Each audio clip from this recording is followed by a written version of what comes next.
اس دن وہ اس حویلی کے وارث کے کمرے میں کھڑی ہو کر سیاہ آنکھوں والے اس شہزادے کے سامنے بہت چیخی تھی، چلائی تھی، نہیں، مجھے کسی اور کے نام کی زندگی نہیں گزارنی، کبھی نہیں۔ مجھے اپنی پہچان واپس چاہیے، مجھے میرے گھر جانا ہے، میرے اپنوں کے پاس۔ آپ لوگ جو کر رہے ہیں وہ ظلم ہے، ایسا نہ کریں۔ وہ سسک کر التجا کر رہی تھی، خدا کے لیے مجھے واپس جانے دے، میں ابا جان کے بنا نہیں رہ سکتی۔ اس نے اس شخص کے آگے ہاتھ جوڑے تھے، سرخ روئی آنکھوں، پشمردہ چہرے اور بکھرے حلیے میں وہ انتہائی بے بس لگ رہی تھی۔ اس پر سے نظریں ہٹانا مشکل ہو رہا تھا۔ مہر سلیمان، یا تو تمہیں یہ زندگی گزارنی ہوگی یا پھر سچ میں مرنا ہوگا۔ سامنے کھڑا شخص خاموشی سے اس کی آہ و پکار سننے کے بعد اس کے قریب آیا، چہرہ اس کے کان کے قریب کیا اور سرد بے تاثر آواز میں بولا۔ مہر سلیمان ایک دم منجمد ہوئی تھی، آنسو جم سے گئے تھے، خوف سے اسے دیکھا۔ تمہیں مرنا ہوگا، ختم کر دیا جائے گا تمہیں اور ساتھ ہی تم سے جڑے ہر رشتے کو، تمہارے ابا جان کو، سب کو۔ تم ان سخت دل جاگیرداروں کی سرشت کو نہیں جانتی، جو چیز ان کے کام نہ آئے اسے صفحہ ہستی سے مٹا دیا جاتا ہے۔ اور سینے میں سانس اٹکنے لگی۔ فیصلہ تم پر ہے مہر، تمہیں جینا ہے اپنی فیملی کی زندگی بچانے کے لیے یا مرنا ہے ان کو ساتھ لیے۔ اور مہر سلیمان، وہ معصوم، ڈری سہمی، نازک پریوں جیسی لڑکی، اس میں اتنی ہمت کہاں تھی کہ وہ موت کا راستہ خود چنتی اپنے لیے اور اپنی جان سے عزیز گھر والوں کے لیے۔ وہ بالکل بھی بہادر نہ تھی، اس میں اتنی ہمت نہیں تھی کہ اپنی وجہ سے اپنے اپنوں کو، اپنے رشتوں کو موت کی طرف دھکیل دیتی۔ اس نے وہیں اسی جگہ اپنے ہار تسلیم کی۔ وہ اس دن ان ظالموں کے ظلم کے آگے ڈہ گئی تھی۔ دل میں کہیں بہت اندر، بہت چپکے سے اس نے اللہ سے ایک بات کی، جیسے تو راضی میرے مالک ویسے میں راضی، اور خود پر ہونے والا ہر ظلم، ہر زیادتی میں نے رکھ لی۔ اس انصاف کے دن کے لیے اس نے بے دردی سے آنسو پوچھے۔ بس مہر، زندگی کا سب سے بھیانک روپ تم نے دیکھ لیا، سب سے بڑا حادثہ تم پر سے ہو گزرا، اب آنسو نہ بہاؤ۔ اس سے بڑا اور کون سا دکھ دیکھنا ہے؟ اب وہ نہیں جانتی تھی وقت نے اس کے لیے اس سے بھی بڑے، اس سے بھی تکلیف دہ حادثے کی سازش بہت پہلے سے رچا رکھی تھی۔ کچھ اس سے بھی بڑا بھیانک اور تکلیف دہ حادثہ اس کا منتظر تھا، جس کا نام محبت تھا، جس کا نام امیر حماد تھا۔ امیر حماد، سامنے کھڑا، سیاہ آنکھوں، سیاہ بالوں والا، بے انتہا خوبصورت، بے انتہا پراسرار سا شہزادہ۔ میں مانوں گی آپ کی ہر بات، اس نے امیر حماد کو کہا، اور وہیں دوزانوں بیٹھ کر سر گھٹنوں میں دبے پھوٹ پھوٹ کر رو دی۔ مہر سلیمان کے خود کے وجود، خود کی پہچان اور نام کے ختم ہونے پر وہ اس دن امیر حماد کے سامنے تڑپ تڑپ کر روئی تھی۔ امیر حماد نے اسے متعارف کروایا اس حویلی سے، اس کے مکینوں سے، اس کے در و دیوار سے جن میں وہ قید ہونے جا رہی تھی۔ اس حویلی میں بہت سے لوگ تھے، اماں سائی، ان کی 3 بیٹیاں اور بہت سے ملازم خادمائیں۔ کیسی عجیب بات تھی، ان 3 لوگوں کے ہونے کے باوجود وہاں سب خاموشی کی چادر اوڑھے ہوئے خاموش مجسمے بنے پھرتے تھے۔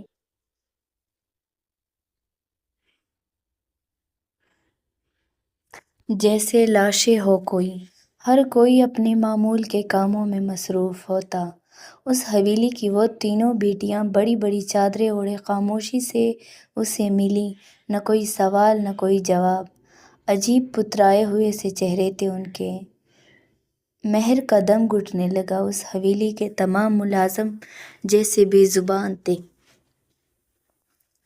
جیسے مشینیں ہوں، اور اماں سائی اور ان کے پاس جائے نماز کے قریب خاموشی سے بیٹھی سلام کیا۔ انہوں نے قرآن پاک پڑھتے ایک پل کو رک کر اسے دیکھا، اجنبی نظروں سے ہاتھ اس کے سر پر رکھا اور دوبارہ سے قرآن پاک پڑھنے میں مصروف ہو گئی۔ مہر نے مڑ کر دروازے میں ہاتھ باندھے کھڑے امیر حماد کو دیکھا۔ انہوں نے اسے اٹھ کر وہاں سے چلے آنے کا اشارہ کیا اور وہ ان کے ہمراہ باہر نکل آئی۔ کوئی آواز نہ سنتی تو شاید بحری ہو چکی تھی اب تک۔ نوشین ان کے ساتھ مختلف راہداریوں سے گزرتے ہوئے وہ حویلی کے بڑے سے وسیع باغ نما لان میں آ گئے تھے۔ جب انہوں نے پکارا، مہر نے الجھی نظروں سے انہیں دیکھا۔ نوشین! وہ رک گئی اور سختی سے اس کی آنکھوں میں دیکھ کر بولے، جی۔ وہ سٹ پٹائی، وہ اسے پکار رہے تھے مہر سلیمان کو، عادت ڈال لو اب اس نام کی۔ وہ پھر سے چلنے لگے۔ مہر نے تیزی سے ان کی رفتار سے قدم ملائے۔ یہاں کوئی بھی بات نہیں کرتا، سب چپ رہتے ہیں۔ وہ ان سے بولی، یہاں سب ایسے ہی ہے ہمیشہ سے۔ وہ بولے، میں کیسے ان میں رہ پاؤں گی؟ اس کی آنکھوں میں نمی تیرنے لگی۔ امیر حماد کے دل کو کچھ ہوا۔ نوشین، تم مجھے اس حویلی میں ہر جگہ ہر قدم پر اپنے ساتھ پاؤ گی۔ وہ رکے۔ مجھے اپنا دوست سمجھو اور میرا تم سے وعدہ ہے، اس حویلی میں کبھی تمہارے ساتھ کچھ برا نہیں ہوگا۔ ہاں، یہ ظالم لوگ ہیں لیکن یہ عزتوں کا خیال رکھنے والے دلوں کے خالص لوگ ہیں۔ وہ بہت نرمی سے اسے بتاتے رہے اور مہر اس کے دل سے تمام برے خدشات اور وہم دور ہوتے چلے گئے۔ پھر بھی نہیں یقین تو سنو، اس حویلی میں تمہاری حفاظت کی ضمانت میں لیتا ہوں۔ میں امیر حماد، مجھ پر یقین رکھو۔ اور اس نے کر لیا یقین ان پر کہ وہ ہی تو تھے اجنبی دنیا کے بانسیوں میں اس کے واحد آشنا۔ وہاں سب اسے نوشین بی بی سمجھتے تھے، پتہ نہیں سمجھتے تھے یا سمجھنے پر مجبور تھے۔ اس کی طرح اس کے ویران سے شب و روز وہاں گزرنے لگے، جہاں گھٹن ہی گھٹن تھی، تازہ ہوا کا کوئی جھونکا نہ تھا۔ خرم احسان کی بہنوں سے وہ چھوٹی چھوٹی باتیں کرتی، کبھی اس کی کسی بات پر وہ تینوں لڑکیاں مسکراتی تو ان کی مسکراہٹ میں بھی عجیب سے ڈر کی جھلک نظر آتی۔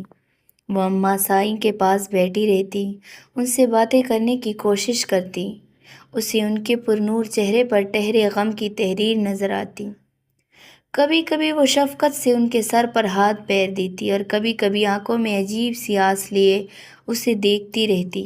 مہر ان سے گلنے ملنے لگی تھی۔ وہ آزادی اور رونقوں میں رہنے والی لڑکی تھی، یہاں بھی ہر طرف رونقی ہی چاہتی تھی۔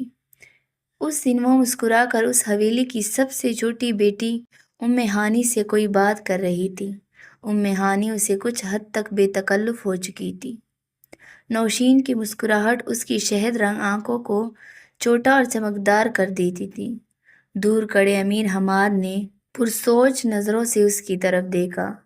کیا اس لڑکی کی آنکھوں میں ستارے چمکتے ہیں یا جگنو جگمگاتے ہیں؟ امیر حماد کو وہ دن یاد آیا جب انہوں نے پہلی بار اس لڑکی کو دیکھا تھا۔ اس پر ہجوم سڑک کے کنارے بے فکری سے ہنستی کلکلاتی چلی جا رہی تھی۔ وہ کسی فائل پر جھکے بابا سائیں کو اہم نکات بتا رہے تھے۔ بابا سائیں خاموش پترائی آنکھوں سے باہر دیکھ رہے تھے۔ یقیناً ان کے ذہن میں اپنی جوان بھتیجی کی خون سے ڈوبی لاش اور کوما میں پڑے اپنے بیٹے کا وجود تھا، جب اچانک ان کی نظر مہر پر پڑی اور ان کی طبیعت وہیں بگڑ گئی۔ وہ گہرے گہرے سانس لینے لگے تھے اور کانپتے ہاتھوں سے انہوں نے امیر حماد کو اس طرف متوجہ کیا تھا۔ امیر حماد پر حیرتوں کے پہاڑ ٹوٹے تھے۔ اس وقت انہوں نے اپنے جان سے عزیز بابا جان کی غیر ہوتی حالت کو دیکھا اور ایک نظر اس لڑکی کو دیکھا۔ بابا سائیں مسلسل ہانپتے ہوئے بڑبڑا رہے تھے، میری نوشین، میری نوشین، اور ان کو ہاسپٹل لے آئے تھے، جہاں ان کی طبیعت کچھ ہی گھنٹوں میں بحال ہو گئی تھی۔ اور اس ایک رات کے اندر اندر وہ اس لڑکی کے بارے میں ہر قسم کی معلومات حاصل کر چکے تھے۔ اگلے دن وہ اسی جگہ ان دونوں لڑکیوں کو نظروں کے حصار میں لیے ہوئے تھے۔ ڈرائیور نے ان کے کہنے پر گاڑی ان کے پاس روکی اور کسی بے تکے سے ایڈریس پر ان کے 5 سے 10 منٹ ضائع کیے۔ امیر حماد نے اس لڑکی کت ایک ایک نقش کو حفظ کر لیا۔ وہ نوشین فیضان علی شاہ نہیں تھی، لیکن وہ ہو بہو نوشین فیضان علی شاہ تھی۔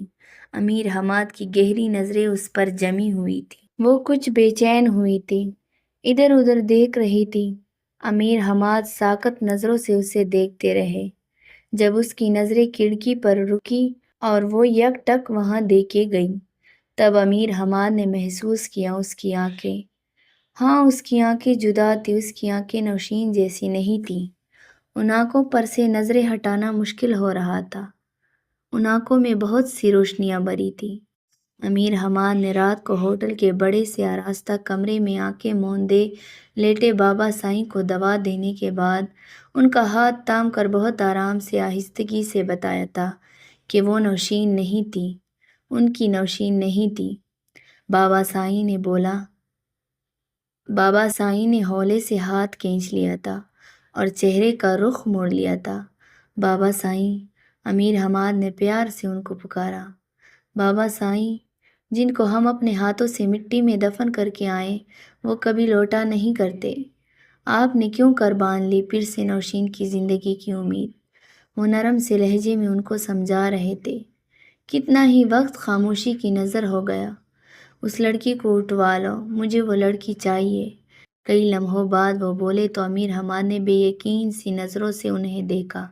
بابا سائیں، اسے حویلی لے جاؤ، میرے بیٹے کو ہوش آنے پر دوبارہ نہیں مرنا پڑے گا، اب وہ زندہ رہے گا کیونکہ اب نوشین فیضان علی شاہ زندہ ہو گئی ہے۔ امیر حماد، انہوں نے خود غرضی کی انتہا کر دی تھی، مگر بابا سائیں اس کی اپنی ایک زندگی ہے۔ وہ بولے تو ختم کر دو اس کی زندگی، وہ غصے سے داڑے تھے۔ امیر حماد ایک دم خاموش ہوئے۔ جو حکم بابا سائیں۔ وہ لب بھینچے ہاتھ باندھے ان کے سامنے کھڑے ہو گئے۔ امیر حماد کو اندر ہی اندر اس لڑکی کی بدقسمتی پر افسوس ہوا اور آج وہ ان کے سامنے تھی، شہد رنگ آنکھوں سے مسکراتی ہوئی۔ امیر حماد نے اس سے نظریں ہٹائی اور اپنے دماغ سے اس لڑکی کے متعلق ابھرتی ہوئی ہر سوچ کو سختی سے جھٹکا، لیکن وہ سوچیں بدروح نما ہولیوں کی طرح ابھرتی ہی چلی جا رہی تھی اور ان کے ذہن پر حاوی ہوتی جا رہی تھی۔ وہ بڑے سے ستونوں میں سے ایک کے ساتھ سر ٹکائے کھلے وسیع فرش پر بیٹھی سامنے خلاؤں میں جانے کیا ڈھونڈ رہی تھی۔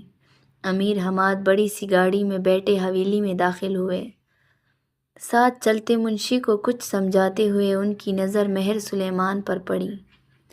وہ کام نپٹا کر ان کی طرف آئے، کچھ دیر خاموشی سے اسے دیکھتے رہے، پھر اسی ستون سے ٹیک لگائے کھڑے ہو گئے اور سامنے نظر آتے بلند و بالا درختوں کو دیکھنے لگے۔ کیسی ہو؟ وہ ان کے پکارنے پر چونکی، سر اٹھا کر ان کو دیکھا اور اٹھ کھڑی ہوئی۔ اچھی ہوں، زندگی کیسے ہے؟ زندگی؟ وہ تلخی سے ہنسی۔ زندگی اچھی ہے، بہت اچھی۔ اس کی لہجے میں عجیب نفرت سی تھی، عجیب تلخی سی تھی۔ اپنی زندگی کے لیے نوشین؟ انہوں نے اسے دیکھا۔ نوشین؟ مہر نے دکھ بھری نظروں سے امیر حماد کو دیکھا۔ اسے بے حد تکلیف ہوتی جب کوئی اسے اس نام سے پکارتا۔ میں نے کہا تھا عادت بنا لو اس نام کی۔ اس کی آنکھیں لمحوں میں جل تل ہوئی اور امیر حماد وہ بنا پلک جھپکے اسے دیکھے گئے۔ وہ سر جھکا کر لب کاٹتے ہوئے آنسو روکنے کی ناممکن سی کوشش کرنے لگی۔ اندر ہی اندر بہت تکلیف ہوتی ہے، یہ سب برداشت سے باہر ہے۔ وہ بھیگے لہجے میں قرب سے بول رہی تھی۔ مجھے امی ابا جان بہت یاد آتے ہیں۔ اس نے سر اٹھا کر آنسو بھری نظروں سے امیر حماد کو دیکھا۔ اس کی آنکھوں میں التجا تھی۔ مجھے وہ بہت یاد آتے ہیں، میرے اپنے۔ وہ کسی ایسے معصوم بچے کی طرح ان کو دیکھ رہی تھی جو اپنی من پسند چیز لینے کے لیے مچل رہا ہو۔ مجھے وہ بہت یاد آتے ہیں۔ وہ چہرہ ہاتھوں میں چھپائے سسک اٹھی تھی۔ اس کی سسکیاں امیر حماد کے ذہن پر ہتھوڑوں کی طرح برس رہی تھی۔ وہ بہت دیر تک روتی رہی اور امیر حماد اسے دیکھتے رہے۔ ان کے سامنے کھڑی مہر سلیمان میں کوئی اور نظر آ رہا تھا، ایک معصوم سا 13 سالہ لڑکا جو سسک رہا تھا۔ وہ سامنے بیٹھے اونچے شملے والے جاگیردار سے کہہ رہا تھا، مجھے امی ابو بہت یاد آتے ہیں بابا سائیں، مجھے وہ بہت یاد آتے ہیں، مجھے وہ بہت یاد آتے ہیں مہر۔ وہ کہیں دور کھوئے ہوئے بول رہے تھے۔ مہر نے چونک کر سر اٹھایا۔ دنوں بعد اس کو اس کے اپنے نام سے پکارا تھا انہوں نے۔ مجھے بھی میرے اپنے بہت یاد آتے ہیں مہر سلیمان۔ وہ یہاں نہیں تھے، وہ کہیں اور تھے، دور، یہاں سے بہت دور، بہت پیچھے، کہیں ماضی میں۔